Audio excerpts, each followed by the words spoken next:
Anyway, good afternoon. My name is Jim Lyko. I'm here in Essex, Connecticut on January 15th, 2009, and I'm here to interview Mr. Caleb Penniman for the University, Central Connecticut State University, an archive partner with the Veterans History Project at the Library of Congress. So I'd like to say good afternoon, Caleb, and let's talk about your involvement in the big war, and you as a veteran. So I'm going to ask you to tell me about yourself, born, grown up, and family life, and that sort of thing. So let's get started. All right. Good afternoon, Jim. Good afternoon. And thank you for coming down through this blizzard. But I'm delighted you're here. The question of talking about one's experience in the war, I think, is foreign to a number of us because we really didn't think much about it when we got out. It was not something that was very much on our mind, and I'll try and explain that a little later. In fact, I might add that I never made any effort to contact any of my old squadron or the emails that were flying back and forth, anything about the 13th Air Force thing, until one day my wife and I were away. The phone rang and my son picked it up, and it was my navigator who said, asked for me, and my son said he isn't here. And he said, well, tell him that his navigator, Lou Filios, called just to check in. This had been, I think, a period. This was probably in the early 80s, I guess. So that was a long time since 1945 when we were all out of it. And he went on to say and tell him that he said to my son, your father probably wouldn't be here if it wasn't for me. I got him to the target and back home safely, which I think we must take with a slight grain of salt. But I digress. I think that it's important to perhaps talk just for a minute about where I was brought up, what I did, how I got into the Air Force, why I got into the Air Force. I was born in Montreal, Canada, of American parents. My father was there on business for 7 years. My father and mother were both born in this country, as were my older brother and my older sister. But my father was sent to Montreal on an assignment which lasted for 7 years, and I came along during that period. So I moved back to this country when I was about 5 years old, actually. And I remember when I got a little older, I used to drive my father crazy because I would come up close to tears and talk to him and say, you know, I can never be the President of the United States because I wasn't born in this country. And I remember once he looked at me and he said, no, you can't. But he said, you can be Chief Justice, and that's a much better job. I never questioned him again about my inability to be the president. Nevertheless, I grew up in Wilmington, Delaware, and went to school in Wilmington. And then I went away to school in Pennsylvania to a boarding school. And it was a sort of a crazy time to be in boarding school because at that point the war had started and we were all too young to be anything but stupid, and we thought we could hardly wait to get out there and do great feats of daring do and so forth, to the point that I ran away twice and tried to enlist I ran away to Philadelphia to try and enlist in the Air Cadets, where they spat me back both times and said, go back to school and leave us alone. I'm colorblind.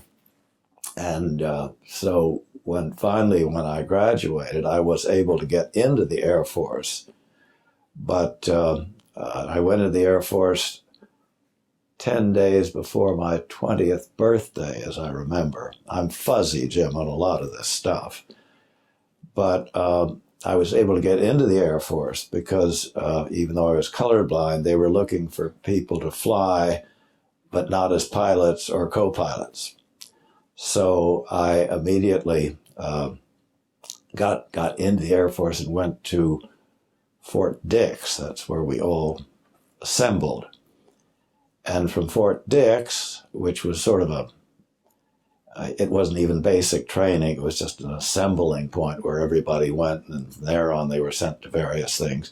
And being Air Force, I was sent to North Carolina, to Greensboro, North Carolina for basic training. And that's basic training, not in the case of any kind of flight basic training. It was strictly marching and all that stuff that goes with it. What was the date that came up at this time? Well, it would have been, let's just see now, it would have been June of 1943.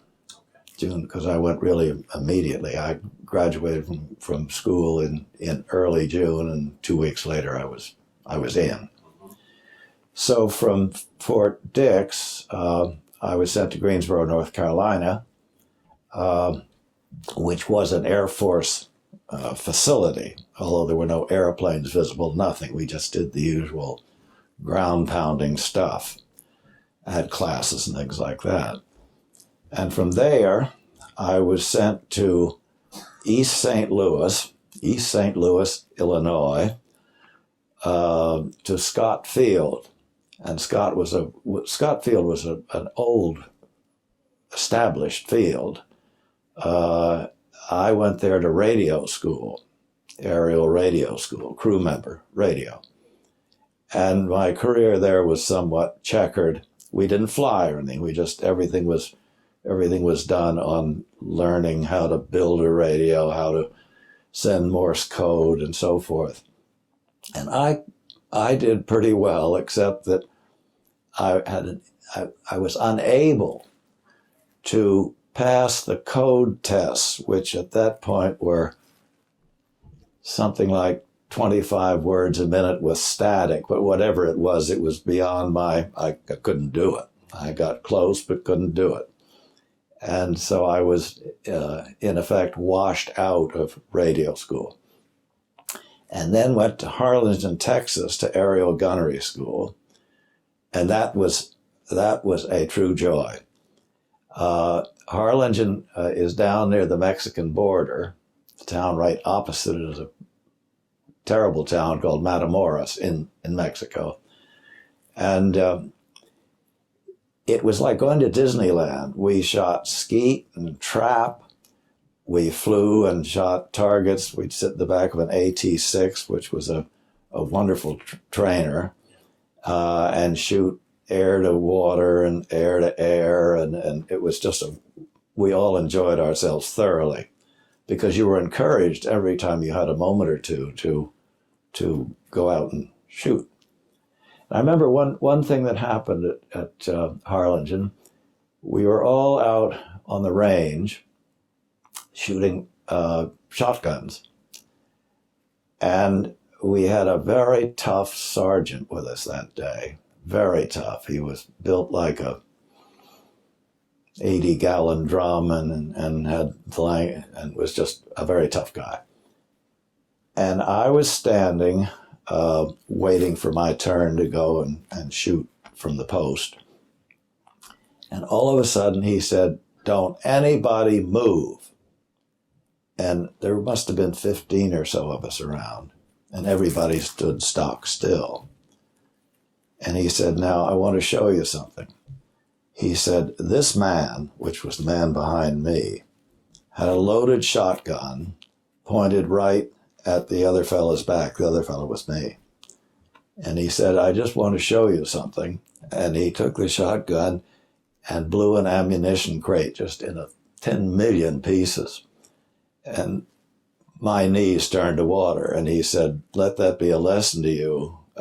Never get involved where you're standing behind someone with a loaded shotgun."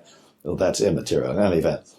From Harlingen, we went to a wonderful, wonderful field in Los Angeles, near Los Angeles. And that's where we met, that's where we really met the crew. That's where the other men from all the other disciplines came to coalesce, if you will, together as crew members. People came from radio school, people came from gunnery school, the pilot and co-pilots came, the navigator and the bombardier came, and that's where we all first met. And that's where we began to function as a unit. And while we were there, you meet your crew, you spend a lot of time in school, you fly together, you literally are together just about 24 hours a day. And it's, without being histrionic about it, the unit of a crew is a terribly, terribly important thing. And I know that this sounds time-worn, but the fact of the matter is, if any one of those 10 guys is unable or unwilling or disinterested, the whole crew is in jeopardy. So believe me, when we got there, we all looked at each other very carefully to size one another up very carefully. Mm-hmm. And I was about 3 weeks into training with my crew when I got pneumonia and was sent to the base hospital. And I was there, I think, for about 3 weeks. The reason I got pneumonia is it was hot as the dickens on the ground, and we would fly at altitude. So you would get in the airplane at 98 degrees on the ground, and half an hour later it would be minus 32. So anyway, I got pneumonia. Now, did you, I didn't mean to, did you know you were going to be on the B-24? When we all met together in California, that's when we knew that we were, well, we started training on B-24s, so we knew that that was it, yes. So when I got out of the hospital... you were what, 3 weeks in the hospital? Yes, I was 3 weeks in the hospital. When I got out of the hospital, my crew that I'd been working with, of which I was a member, had gone beyond in their training any point that I could catch up. So I was given a new crew, new pilot, new co-pilot, new bombardier, new navigator, new ball turret, tail turret, the whole, and started training with them. As an aside, the crew that I was originally with was later shot down with no survivors. So it just shows some luck you can control and some luck is out of your control. But we went on and, as I say, did a lot of flying, a lot of classroom work. How old are you now, Caleb? Well, I'm still just 20 at this point, yeah. Just 20. And what 20-year-olds are doing at that time, I guess. Well, that time. Not these days, that doesn't seem to be. No. Right. I think, and I want to digress, because you bring up a very good point, yeah. I'll get back in a minute. But one thing I think is terribly important that people understand is that we were all so young, and therefore we were all very flexible. We all had great delusions of grandeur. We felt we were bulletproof.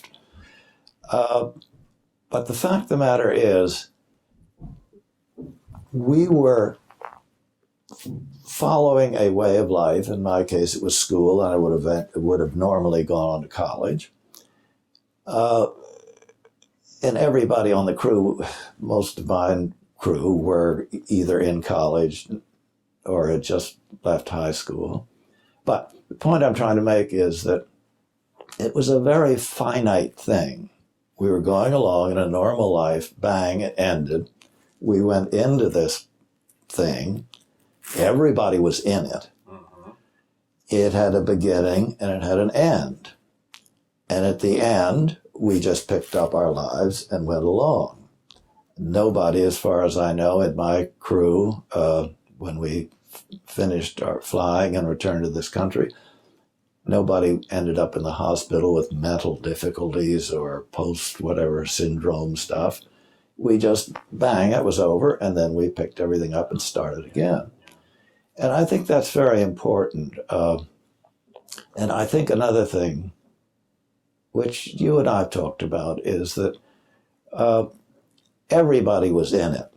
It was not as if, as in some of the more recent conflicts, that there were a few people in it. I mean, comparatively, but everyone was in it. Everyone was affected. So you didn't have the feeling that you were singled out and taken away from your way of life and doing something that you really hadn't. I just think that's very important, and but that's the joy of being young. I think the inability to be that flexible. Incidentally, our pilot was the oldest member of our crew, and he had flown with Braniff Airlines, so he had a lot of flying time. But I think he was only maybe 24 at that point, 25 maybe. So, but back to the training. So we went through all sorts of flight training when we were together. We flew long distance. We would fly 4 or 5 state routes, long distance flying, point to point, and so forth. We would go through various emergency training while we were there. Our pilot took the position that a B-24 being what it is, we would probably either blow up or we would hang around long enough to jump out. And he felt that everybody, including a lowly gunner like me, should know how to at least keep the airplane in the air. So each of us took a crack at keeping it aloft. One thing that's we're talking about, the dependency of the crew. One day, we were sitting by the pool, my pilot and I, Townsend Rogers, who was a captain. And the pool was full of wives and kids, because this was a wonderful field. It was March Field in California is what it was, which was an old, established, marvelous field. And families were all around, and we were sitting on the edge of the pool with our feet in the water, and there were all sorts of kids swimming. And all of a sudden, one child was obviously in trouble in the middle of the pool, in real trouble. And I saw it, and Roger saw it, our captain. By the time I geared myself up to do something about it, he was in the water and was halfway to him. And I thought to myself later, if I've got to have a guy flying my airplane, I want someone who's got that sort of reaction, because I sure didn't have it. Yeah. So Marchfield was a pleasant experience. We went from there to Hamilton Field, which is up near San Francisco, and that's where we flew overseas. We knew we were going to the Pacific at that point because we had turned in all our warm weather, all our cold weather gear, if you will, all our fleece line stuff and everything we turned in. So that meant we were headed for the Pacific. And we flew out of Hamilton Field with a couple of other airplanes. And we were under sealed orders, which we all thought was a bit much. And we got out about an hour or two, and Rogers opened the orders. Well, there was no secret in it. We knew very well that we were headed for the Pacific. And we... West of California. Precisely. And we landed at 1 or 2 islands on the way, and eventually ended up in New Guinea, at a place called Nadzab. And Nadzab sat in the shadow of the Owen Stanley Mountains. And Nadzab was what was called a repel-depel. It meant that all sorts of flying crew came in, and that's where they all met and then were assigned to Air Force to a squadron within the 13th Air Force. So we were at NADSAB for, I suppose, maybe 3 weeks, if that. And we moved up to a place called Numfor, which again is up New Guinea, and a little island. And that's where we started flying in earnest. We were then, while we were at NADSAB, we flew a couple of missions to places which were defanged at one point, like Leh and Rubal and places like that, which at one time had been critical strategic targets owned by the Japanese. But we flew a couple of strikes up there just so we could get some idea, so they could give us some idea of what it was like to be shot at. I mean, there was sporadic anti-aircraft, but it wasn't very accurate. And there were no fighters, so no fighters. Yeah. But at least one thing about flying in the Pacific, which I think was an extraordinary, what should I say, a new experience to even the most veteran pilots, was you could be flying along in the Pacific over various islands, and for no reason at all, maybe you were at 6,000 feet. For no reason at all, you'd suddenly be at 9,000 feet. I mean, the atmosphere, because it's so heated, you really had sometimes little control over the altitude you were precisely. Wow. And that made flying in formation extremely arduous. Plus the fact the B-24 is like driving a Mack truck. I mean, I read that. It wasn't formation friendly. It wasn't formation friendly.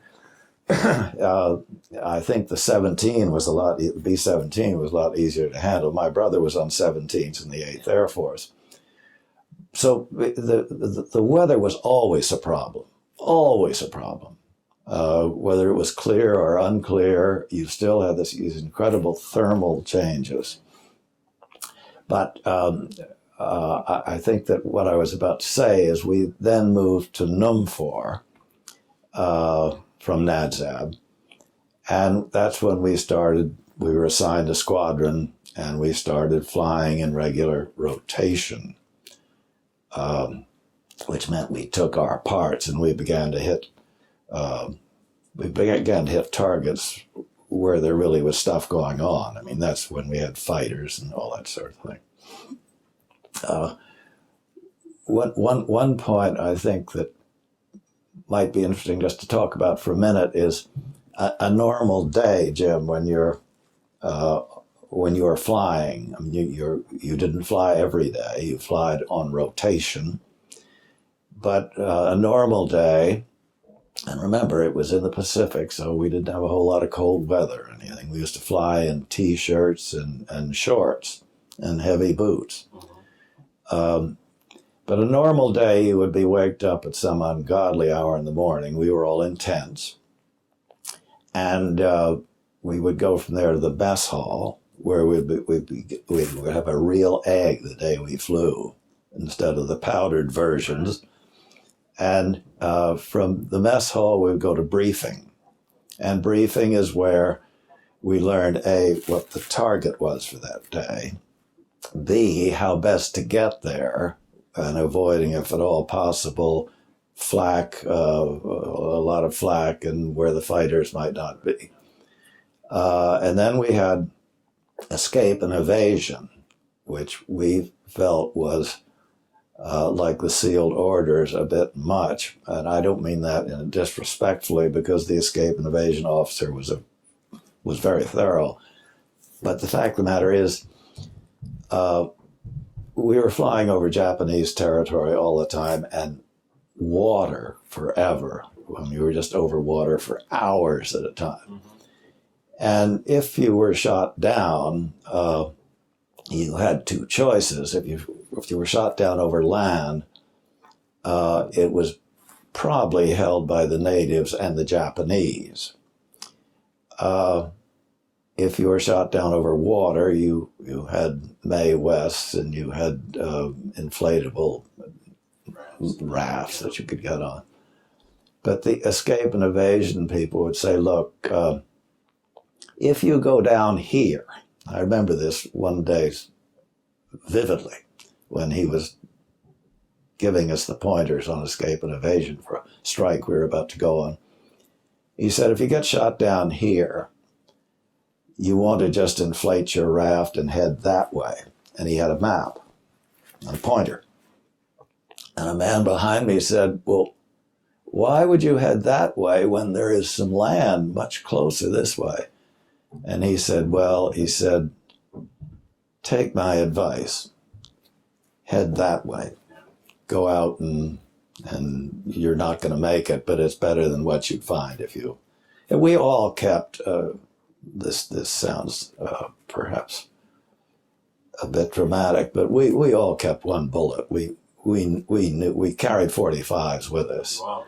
We all kept one bullet because we knew if we were captured by the Japanese, it was a horror story. Now that's something a 20-year-old doesn't go through these days. Well, that's and of course, and that's tempered with what I told you earlier, that at 20 we all thought we were bulletproof, but somehow when you got down there, you realized that right. I Now, mean, had you had any jump training, Caleb? no, No. If you had to leave the aircraft, you were using a parachute for the first time. Right? Oh yes. And in fact, on one strike where we got terribly shot up and lost an engine, the pilot, Rogers, rang the alarm bell, and that meant bail out. So I was in the top turret. I was right on the flight deck in the top turret.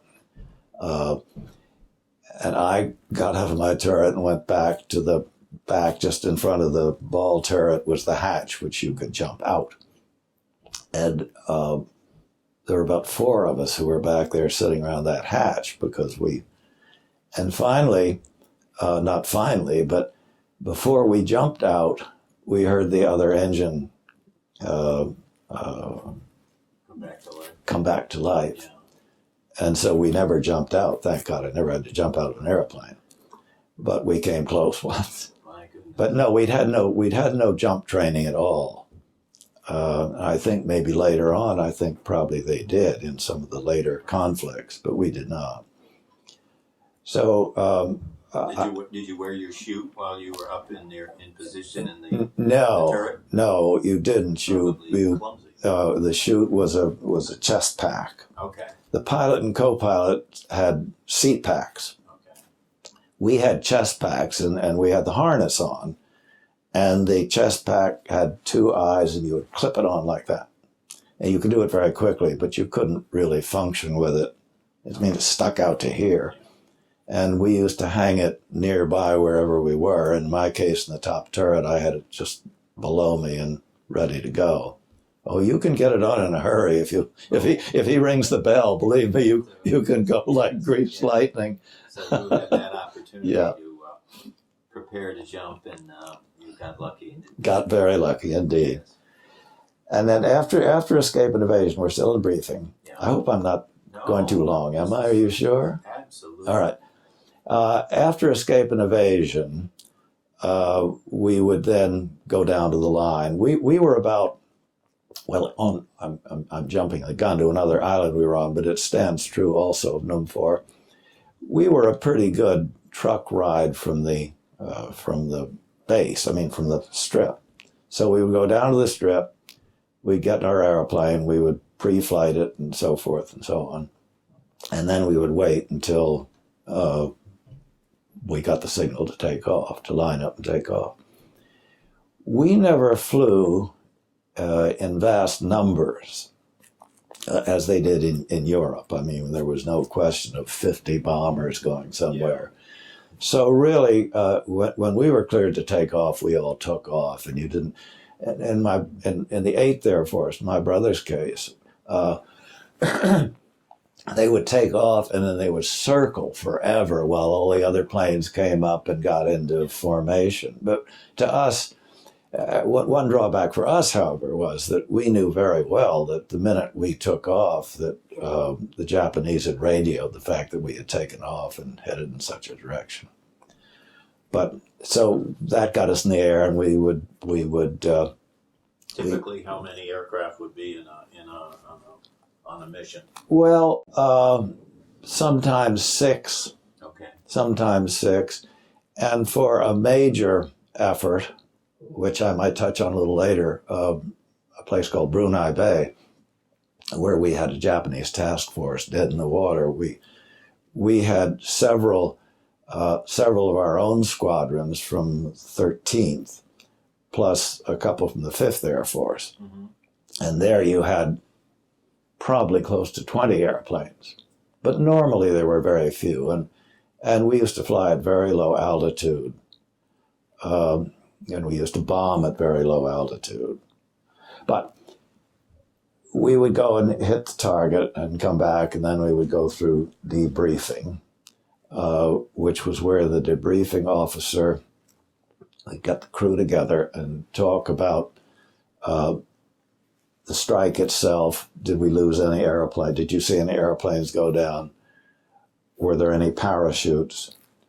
Did you hit the target? Were there fighters? If so, what kind? And how did they attack? From the rear or underneath or whatever?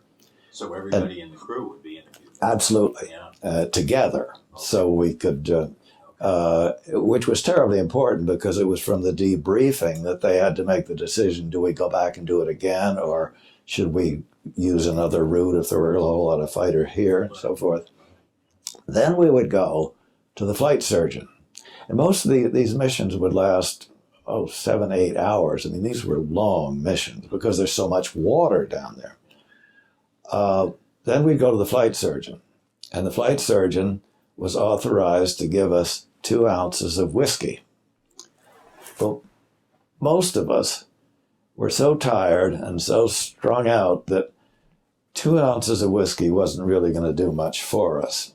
So we would ask the flight surgeon to keep it.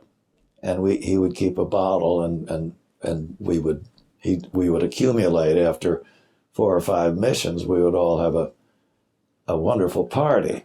But 2 ounces, when you come back from flying 8 or 9 hours, scared out of your mind, the last thing you really want is. And then we would go to the mess hall and then go to bed. Yeah. But that was a typical day when one flew. There were untypical days, atypical days, just like everything else in this world. Nothing is typical. We moved from Numfor to a wonderful island called Morotai. Morotai was up near Halmahera. None of these names, these names have all been changed. We were near the Celebes, and we were, at that point, our targets were all around the Philippines because we were quite close. But at that period, the Admiral Leahy and King and Douglas MacArthur had all subscribed to this island hopping strategy, which was excellent. What it meant was that, and of course we were working our way up to Japan. We had a long way to go and a lot of islands. So they didn't take every island. They only took strategic islands. And those islands that were taken, there was no effort made to take the whole island. You just took a perimeter. And on that perimeter were the quarters where you lived and the airstrip. And the infantry and the artillery and various others held the perimeter and held the Japanese behind it. To the point that I think Morotai, where we were, which was a wonderful island, I suppose we owned maybe a sixth of it, if that. It's to the point that we could hear firefights on the perimeter at night. There would be, we could hear because once in a while the Japanese would try and break through. But basically we owned very little of the island. this meant a couple of things. One is it meant whenever we took off, we knew that the Japanese were radioing that these number of planes had taken off and so on and so forth. We used to listen on the radio when we were flying to Tokyo Rose, one of several Tokyo Roses. And she would talk about your squadron. She'd say, I know, we know where you're headed. We're waiting for you. Yes. It was, except that it was so sort of, what should I say? It was so bizarre that it didn't worry. It was a fact they knew, and Tokyo Rose played wonderful music. She played all the music of the 40s and 50s. And we always listened to her. But it also meant that we had literally at one period of time for more than 30 days, well over 30 days as I remember, we were raided 3 times a night by the Japanese, air raids, which were basically nuisance raids. There was nothing strategic that they were trying to do. They would bomb the Strip, but they couldn't do much to it. But the idea was to keep us all awake as long as we could. And they would fly along and we could hear them. They would drone along and they would desynchronize their engines just because that was an annoying thing. And we used to have night fighters, P-61s, the Black Widows, which would go up and we would all, if the raid was really specific and was getting close to our area. We were about 6 miles from the Strip in Moritai. We would all rush to we'd all dug foxholes, and we would shelters, and we would all sit and watch it like watching a ball game. I mean, you couldn't see much, but you knew the Black Widows were up there shooting it down. But I remember once. There were areas close to, our area was here, and then there was another area and another squadron over there, and then a transportation group there, all within walking distance. And each area used to have a different movie. And one day, we all had bomb fin crates made of steel, which the bombs came in. And they were perfect to sit on. They were nice little stools. So we would all carry these to the various movies. The movies obviously were outside, and you just put your bomb fin crater down and sit on. And I remember a movie called Laura. Laura was a wonderful suspense movie, and it built up to this incredible. Well, I saw it 3 times and never saw the end because of the air raids. And it would move to another area for the next night, and I would dutifully go over. And of course, and then the air raid would come, and it literally, I didn't see it until 2 years after I returned to this country, and finally saw the end of it. I could recite the first 90 minutes, I think, but anyhow, that's neither here nor there. I'm surprised. It's an interesting fact that, and I've heard this from other veterans, that the islands were not fully occupied by Americans. That part of the island was Japanese, and we were on the other end of the island. And absolutely, it's how it went. And when you think about it,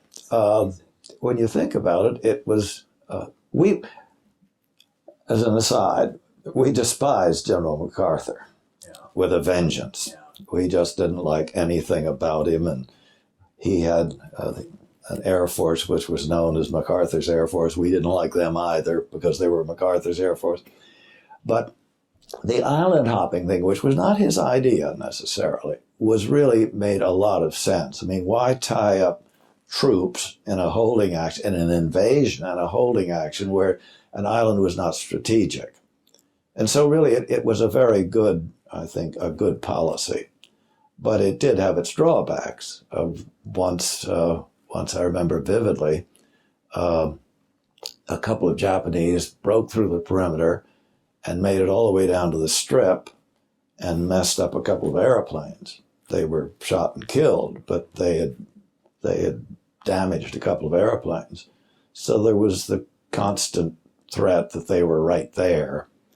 But basically they were pretty much well, they were restricted behind the. I remember when we were on Morotai, we would go through the briefing and all that sort of thing. And we'd get in the trucks and we would drive about maybe 20 minutes to the Strip, which was down on the water. We all had our superstitions. I always flew with my front door key from the house that I lived in Wilmington, Delaware, which at that point I suppose was 4,000 miles away or something, or more than that. And the night before, a couple of nights before we left Hamilton Field to fly overseas, I was at the USO or something. Anyway, I met a girl, and she gave me for some reason, a red ribbon. And I always used to fly with that red ribbon tied around here on my flight suit. And then I would have my front door key stuck in my pocket. Ready to go. Yes, And, well, everybody had his own little bit of superstition. But one thing which I think give you an idea of how we respected the other guy's superstitious elements, let's say. We were in the truck, 6x6, the crew with another crew, going down to get in the airplane and fly a strike. And I realized about 5 minutes after we left that I didn't have my red ribbon. And I mentioned it to the crew. And we stopped, went back. Granted, it was only 5 minutes or so. We went back and I got that red ribbon. What a great story. What a great story. Oh, that's... Well, what happens in a thing like that is that a set of circumstances, and you fly a strike, and maybe you get all shot up, and you're lucky to get back, and you sort of try and recreate, now, what did I have with me? And that's where superstitions start. But this is a pretty serious superstition, or the requirement for the superstitions and in these life-threatening situations. Well, and you honor the other guys, too. Absolutely, yeah. Oh, wonderful. Well, in any event, Morotai. Where did the red ribbon and the house key, are they today? I've still got my house key. The red ribbon, I think, is long since gone. Okay. But when we were transferred to Morotai, I'm going to backtrack just a second because this is important.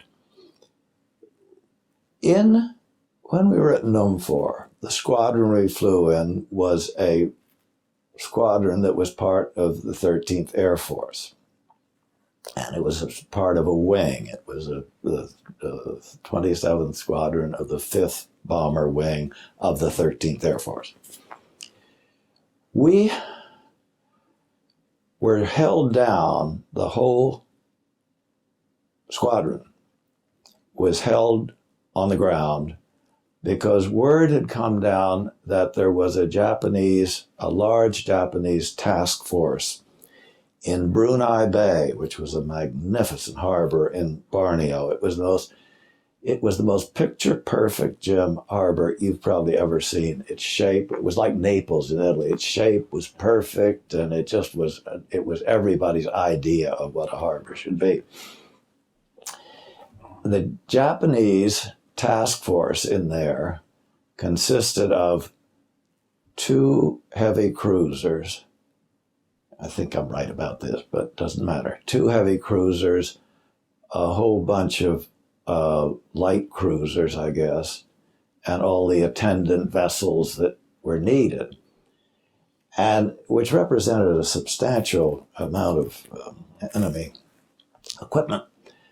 So the decision was made from headquarters that we would stand down until we had them dead in the water, and then we would go up and try and take them out. So for 2 or 3 days, our squadron and the squadrons around us did nothing. And one morning, they got us out of bed early, and they said, we're ready to go at it. Now, you had asked how many planes went on a normal mission. On this one, everything that could fly, just about, and it still was nothing like Europe. but anything that could fly, and I'd say 20 maybe, were geared to go. And we flew up there, and I was in the top turret, where you have a marvelous view of everything. And we were perhaps, I'm not very good at distances, but I would say we were 9 miles maybe from the target, and I could look over and see this magnificent harbor with these ships, which were now on the alert. They were trying to get underway. They were making steam, but they were still dead. They were just, some of them were beginning to move. A single shell went up from one of the ships and broke exactly on our altitude. As I say, we were maybe still 9 miles away. And I thought, this is going to be a very, very bad day. Flying over seacraft, in many cases worse than flying over a heavily fortified town, because each vessel has to be prepared to protect itself. So you get a task force, which means you've got hundreds of guns which send up a massive flak. Yeah. I've got some pictures of that particular mission, and it was probably what the guys in Europe went through when they flew over Schweinfurt and places like that. But then all hell began to break loose. We had fighters jumped us then, and we were flying at the head end of our squadron.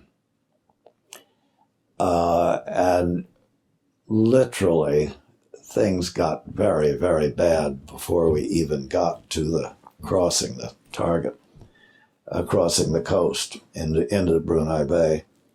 The group leader went down, and I heard him say, I was on strike frequency, which meant I could listen to what the other airplanes were saying. And he said, I'm going down, deputy leader, take over. And I saw him go down.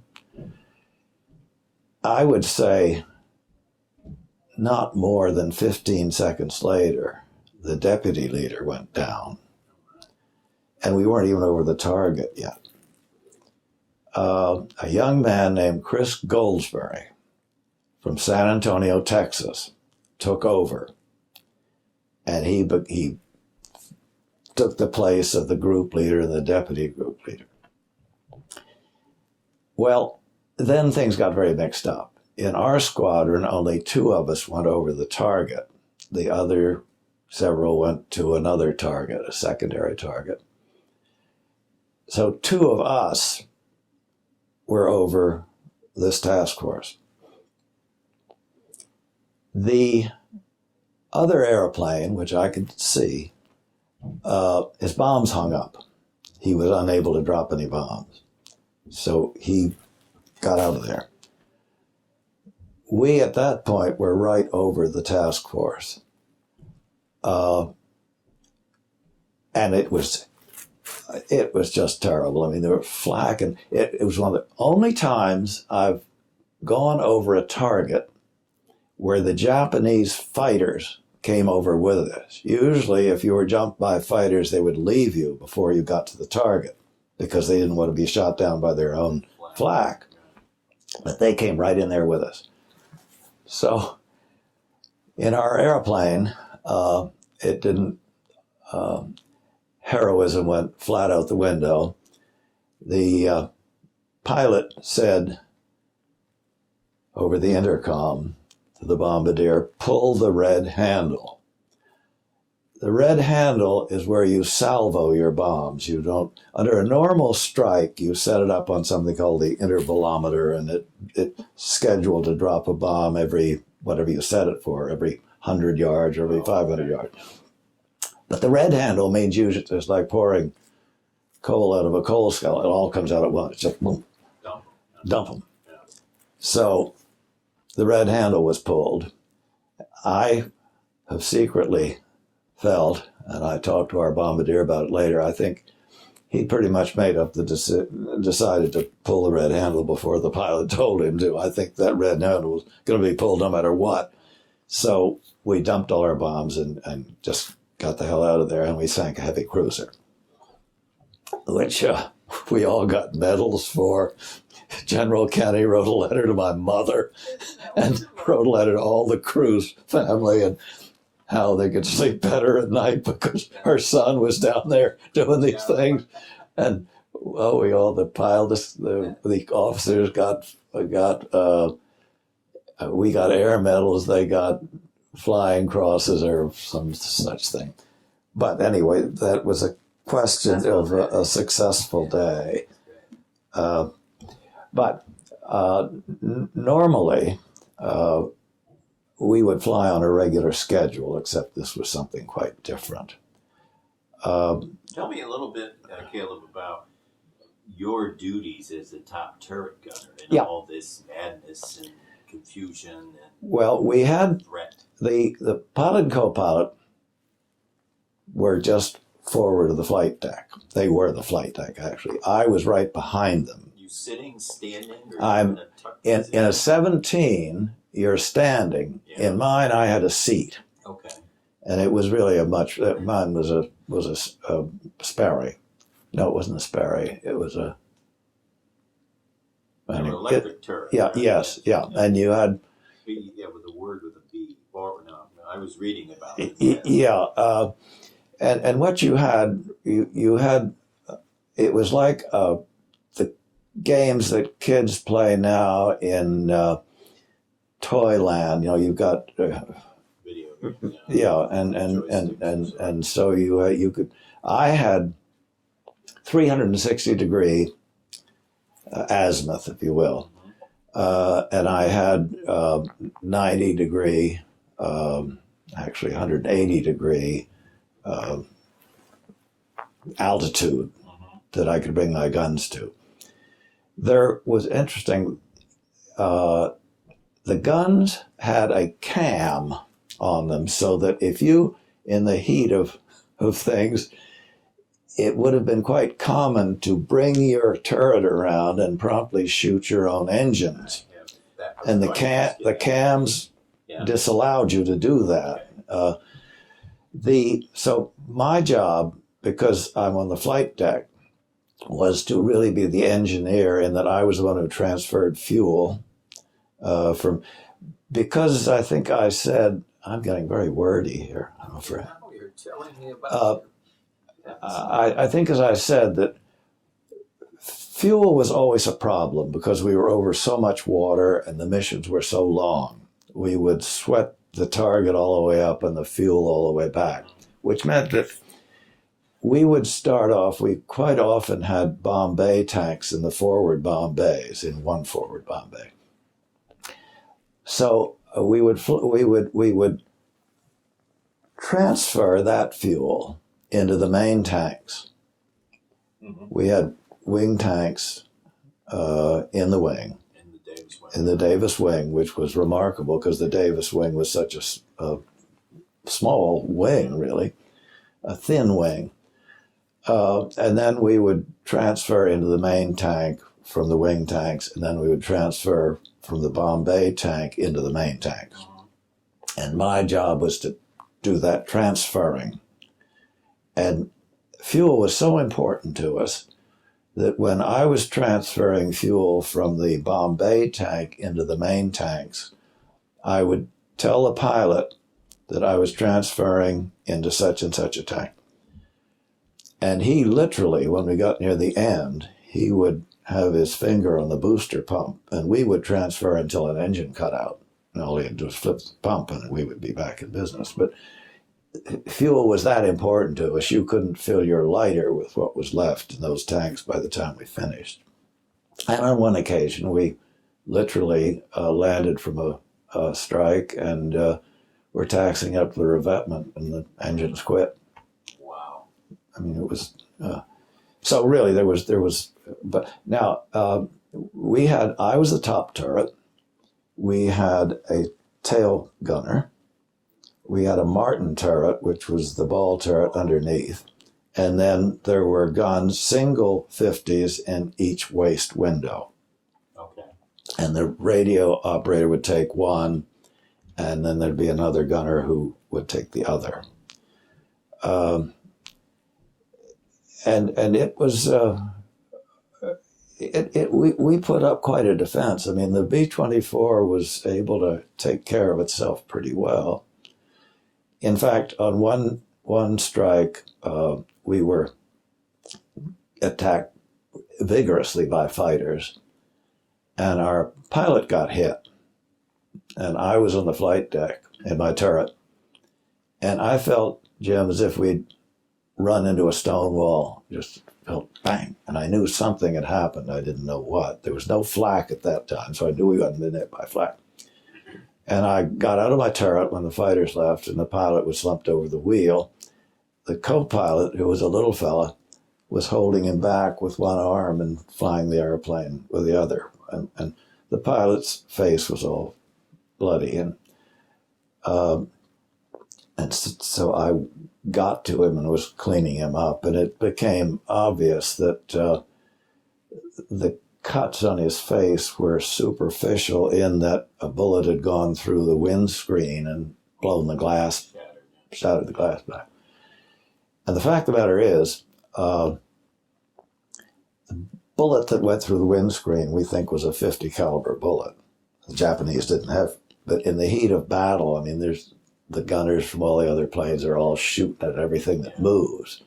I bring that only up because, yes, we could. The B-24 was a great arsenal in the air, but also you had to watch out for all the other guys who were shooting everything in I sight. think of that when I see a formation of planes, and there's these fighters are diving and they're shooting. I mean, there's your teammates are up there with you. So when you said 50 caliber, so the between the tail gunner and the ball turret gunner, the top turret, the nose gunner, which I failed to mention, the nose turret, and the two wastes, we could take pretty good care of ourselves. Just one moment, we were talking very early in this discussion about the importance of the crew as a unit. Our tail gunner, who was a guy named Pete Demyanovich. Pete Demyanovich was from a little town in Pennsylvania, and he joined when we all joined, he joined the crew. He was one of the crew members. We all met at when we got together. He was a very good gunner. And as we began to fly together in combat, he became very disenchanted with us, the crew, to the point that he moved out and moved his cot and everything and lived with another crew. But he stayed with the crew because he felt the crew was a good crew, knew what they were doing. We were delighted to have him stay with the crew because he was a damn good tail gunner. But absolutely, I mean, he didn't go to the mess hall with us. He just flew with us, and then he didn't want anything else to do with us. He was later killed. He was later shot. He was flying another mission with another crew, a makeup mission, and he was shot down. But so even though the crew as a unit was together all the time, here was a maverick, but we were delighted to have him, and he was delighted to be a maverick. Exactly. We're talking 10 minutes, right? Yeah. Well, and then we had a radar man later on. When we joined the 868th, we had a radar man, which when we were flying in this Brunei Bay event that I was talking about, we were in the 5th bomb group in a squadron. Then we were transferred after Brunei Bay. We were transferred to the 868th, which was a squadron unto itself, which was part of headquarters. It was not a member of a group or anything else. And they preyed primarily on shipping, and we had a radar man from that point on. And most of our hours were flown with the 868th. And that's really what, whenever I see something about the 868th, that was our home. But before that, we were with another squadron. Our navigator said that we were thrown out of the earlier squadron because he had a basic disagreement with headquarters. I don't know whether that's true or not. He could be prickly, our navigator, but I do know that the move was. There was no particular reason for us to leave that squadron, and I suspect somewhere he had crossed somebody. Okay. Yeah. But in any event, so we, just to wind this thing up a bit, we finished up our strikes based in Morotai, which was the one near the Celebes and Halmahera, hitting primarily all the strips we hit on the Philippines. That's what we were really shooting at, and all the shipping that we could find in and around the Philippines. Our last couple of missions, at one point we were then given, when you reach a certain point, you're sent to Australia for R&R. We went to Sydney. There's very little R in that. You just got there and you ate everything you could, and you chased women around and drank everything you could drink, to the extent when you were on rest leave, after you'd been there for 2 weeks, you had to go down and report so that you could be put on a manifest to fly home, because you were given just 2 weeks. Well, we all learned very quickly that if you didn't report until quite late, the manifest was usually full. So our crew was down there for 3 weeks, I guess. But it's interesting because after those 3 weeks, we made damn sure we were down first in line on the manifest because we wanted to get back. It was too tough. Rest and relaxation was very difficult. So, but the last couple of missions we flew, we were put on detached service at one point to go up to the Palau Islands. The Palau Islands, one was called Angar, and there was one called Palau. It had a history of being German. The Germans owned Palau, I believe, because they were mining something there. I don't know what it was, bauxite, whatever it was. There was some ore they were mining. Then the Japanese took it over, and when we were sent there on detached service, our crew, it was in our hands. However, the Japanese had taught the natives to play baseball. And so we used to have these baseball games between the various members stationed there, flight crews, and the natives, which was quite extraordinary because they really played as good a game of baseball as we did, but it just seemed so totally out of context. Somebody taught them well. Right? But yes, but we were there for, it seems to me, no longer than a week because they'd had some submarine activity and they wanted to see if we could clean it up a bit. The last missions, we flew down over Surabaya, which is Java. And that was a very, very long mission. We flew 2 of them. And one was 14 hours. We flew down, and Java was a frightening island in many ways. Java's a long island, and Surabaya is a major city on the island. We went down there to try and disrupt some shipping at Surabaya. It was a very long mission, and the only time that we ever got caught in searchlights, and that was terrifying. We got triangulated by searchlights from the ground, and it sounds as if it'd be easy to get out of, but something like a B-24, you just don't, it's very, and so we caught a good deal of flack on that. And then on the way home, we landed in Australia and had a milk run going up, so we got 2 missions out of that. We did that twice. And after that, we were on the point system. And you would get a point, Jim, for every mission you flew.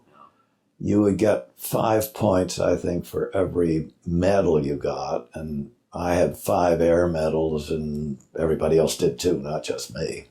And you got points for various campaign theaters you were in.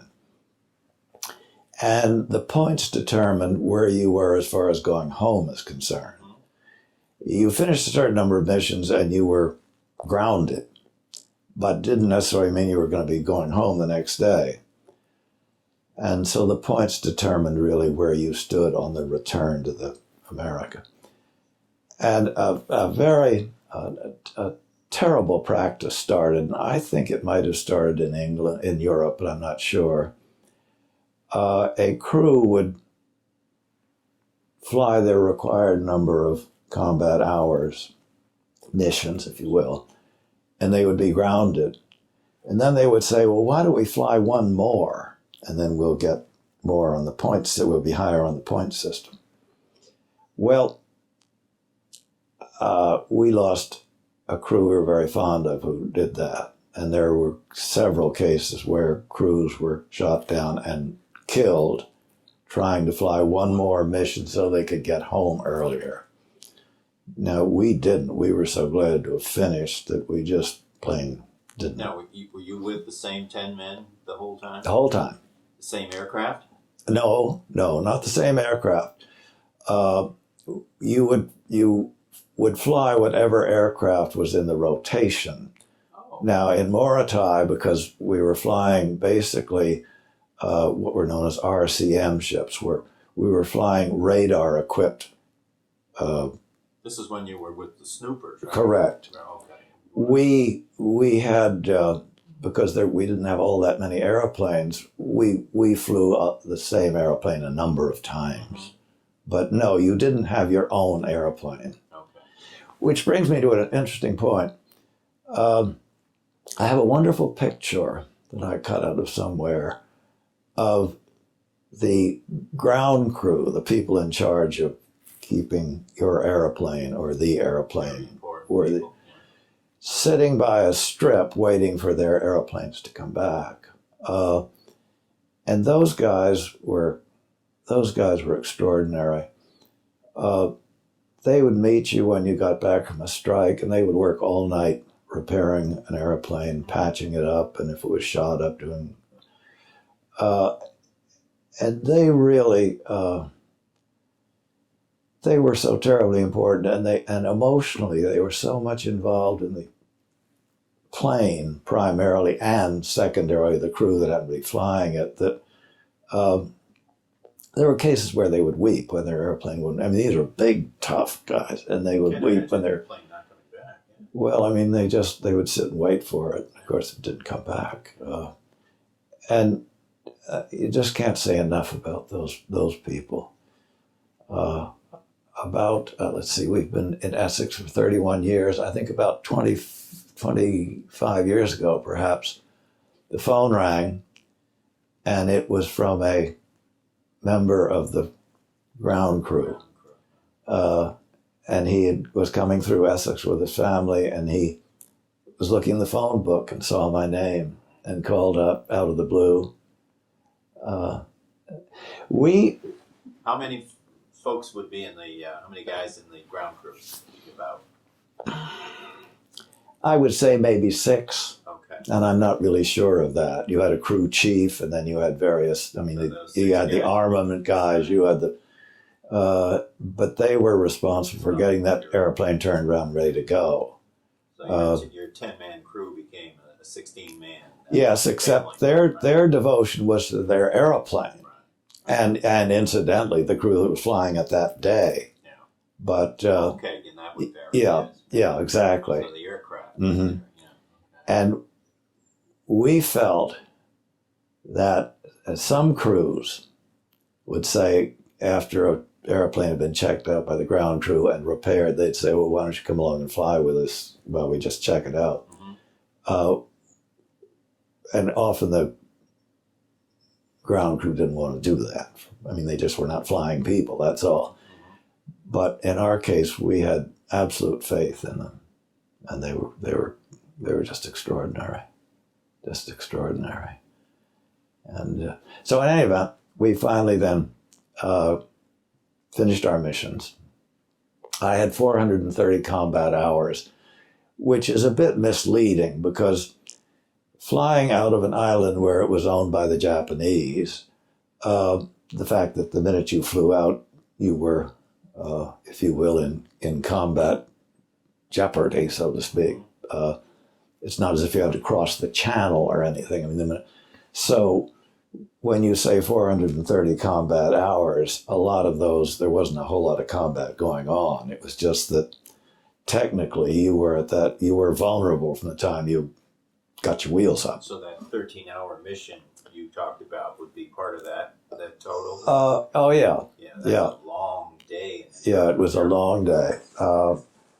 The longest mission that was flown was, I think, we flew one, 14. I think there was one that flew 15. Wow. And again, that was going back down to Java. But we were on the first one of those to Surabaya. So anyway, we went home, flew back into Hamilton Field where we had actually left from, got on a train and headed east. Most of the crew members lived east of the Mississippi.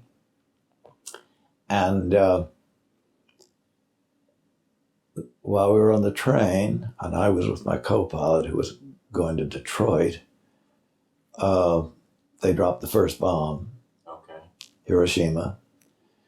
I got to Fort Dix, where I was going to be given my terminal leave because it was close to Wilmington. And while I was there waiting for the papers to be processed, the second bomb was dropped. A few days later. And so when I got home for terminal leave, which was 30 days, the war, for all intents and purposes, was over.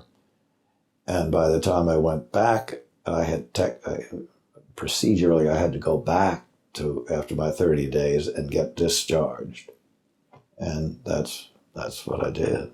Where were you discharged? From the West Coast? No, we landed in the West Coast, took the train across the country, and went, in my case, to Fort Dix, which is close to Wilmington, Delaware, where I lived. And then I was given terminal leave, which everyone was, 30 days terminal leave. Terminal in that case didn't mean you were out of the Army yet in that terminal because your tour of duty was over. Okay. And then you go back and you are legally discharged from. Yeah. So that was about it. Yeah. That. How did you feel about the atomic bomb? Do you have at your age and your involvement, especially being in the Pacific, where the war went on a little longer than it did? I suppose rationally at the time, I didn't really think about it, except the awesomeness of it, but I didn't think of the political implications. However, as I began to get older and began to see perhaps wider perspectives, I think it was a very courageous thing of President Truman to do, because we would have, and knowing what little I did about the fanaticism and the tenaciousness of the Japanese, we would have lost a ton of people invading Japan. Right. I think, and a side note here, this Sunday night on the History Channel, they're supposed to show a lengthy show on Truman's plan to invade Japan had the atomic bombs not worked, which sounds very interesting. Very elaborate plan, and it would have cost thousands of lives. Well, he was highly criticized. Absolutely. I think the most, the most striking criticism were from those who said, okay, we realized Nagasaki had to be done, but if we had not done, Hiroshima had to be done. Maybe if we had given it a little time, Nagasaki might not have been necessary. Frankly, I think it was probably necessary because, again, the fanaticism of the Japanese was such that I think it had to take Yeah, two. it's interesting too that we only had 2 bombs. Mhm. So when that second one was dropped, we were empty, and still there was no surrender stated. And I guess then LeMay went in with about 1,000 planes, B-29s. 29. And then that kind of said, okay, time to give up. But that was it. Yeah. Truman had 2 atomic bombs. Yes. Used them both. Speaking of 29s, we never saw a 29. Oh, really? No. The only 29 I've ever seen in my life is at the Hartford Air Museum. No kidding. But we just, I think Pacific's pretty big. if we had gone home by way of, say, Saipan or Guam, Right. we might have seen 29s. But as far as our theater was concerned, when we were flying in it, there were no 29s anywhere. And my gosh, I'll never forget the first one I saw in the Hartford Air Museum. It was the biggest thing I'd ever seen. I'll tell you a funny story. There is a B-24 and a B-17 that tours the country, and I'm sure you're aware of it. And once it flew into New Haven, and our younger son was still home at that point. And I said, Caleb, let's get in the car and go down, and we'll show you the airplane I was on. So we went down, and you could go in it. You couldn't go up to the flight deck necessarily. But I remember we went in the hatch and crawled through the bomb bay, walked through the bomb bay. And then he didn't say much of anything. And then when we got out and we're standing looking at it, he said, it's so small. And I thought, small? Because when we were flying it, we thought it was the biggest thing in the world. I mean, 110-foot wingspread is further than the Wright brothers flew in their first flight. And I couldn't believe that this child was saying it's so small. Of course, he was used to jets and everything at that point. I had that opportunity to climb into the bomb bay of a 24 Mhm. Brainerd Field when the 2 of them came in, and it's I don't know, it was very special to be. I can't imagine taking a ride in one. Well, my brother and I, he was 4 years older than I was. He's since died, but as I said, he was in the 8th Air Force, flying on 17s. And when we both got back safely, we used to sit around and talk about the various airplanes.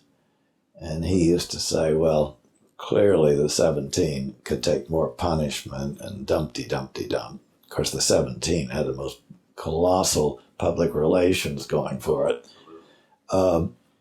I said yes, but the B-24 could carry more, fly further, there were more of them, and so on and so forth.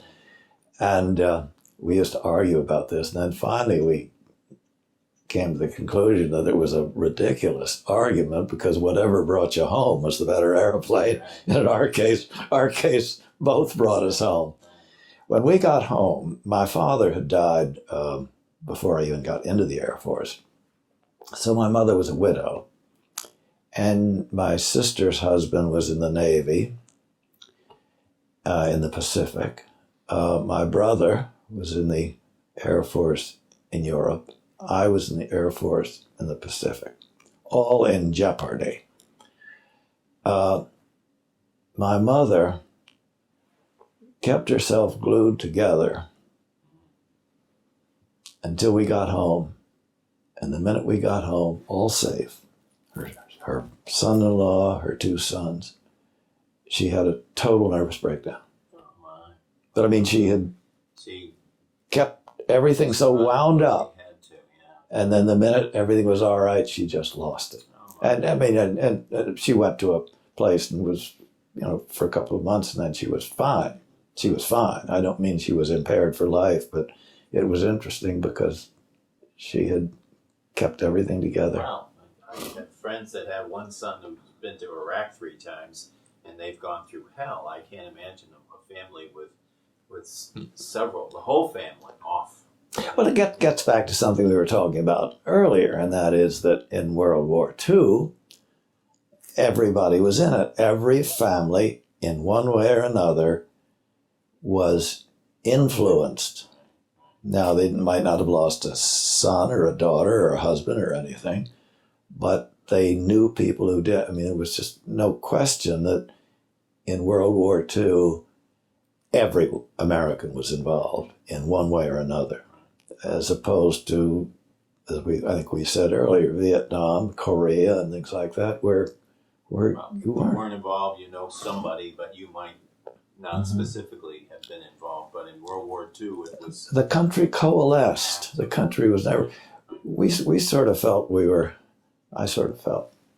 I suppose this is age speaking at the time, that when I was down there flying, I really felt I was at the top of my game. I really did. I mean, I don't mean I was rushing around waving the flag or anything, but I really felt that as a person, I was sort of at the top of my game. doing. Not because I did anything that was greatly laudable. I just felt that as a human being, that I felt totally fulfilled. That not to say I wasn't scared 24 hours a day, because I was. Right. Every single veteran that I've interviewed has wrapped up their presentation by saying, I did what was asked, Mm-hmm. and I enjoyed it. Maybe not every minute of it, but I feel like I did my part. I guess that's the same thing as saying that it brought out the best in you for that period of time. It's an extreme way to have to bring that out, Caleb. But you're right. It's and something to be proud of, I guess. So it's been a pleasure, and it's been an honor Well, to sit here and talk to you about your experiences. well, I've enjoyed it, but and I'm sure everyone you've talked to has said this. We're all fuzzy as to. I mean, I remember certain things vividly, other things I'm not quite sure of. But and again, it was really not until maybe 4 or 5 years ago that I even thought about this thing. Well, I've heard that before too. Mm-hmm. I'm sure of it. I am so glad that you have decided, for whatever reason, to share that with us and everyone else that will get to enjoy your words, your emotional experience, and so I thank you. Well, I've enjoyed this conversation. I think the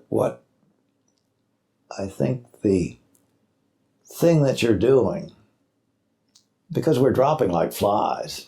I mean, Sadly, that's the we're case. dropping like flies, and I think that what you all are doing is something that, as I think about it, I might not have thought of this 40 years ago, but 50 years ago, but I think now it's really very important. Well, and for that, I thank you.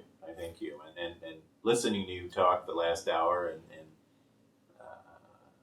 listening to your emotions, seeing the twinkle in your eye, it doesn't sound like it was too long ago either. Oh, well, It was, no.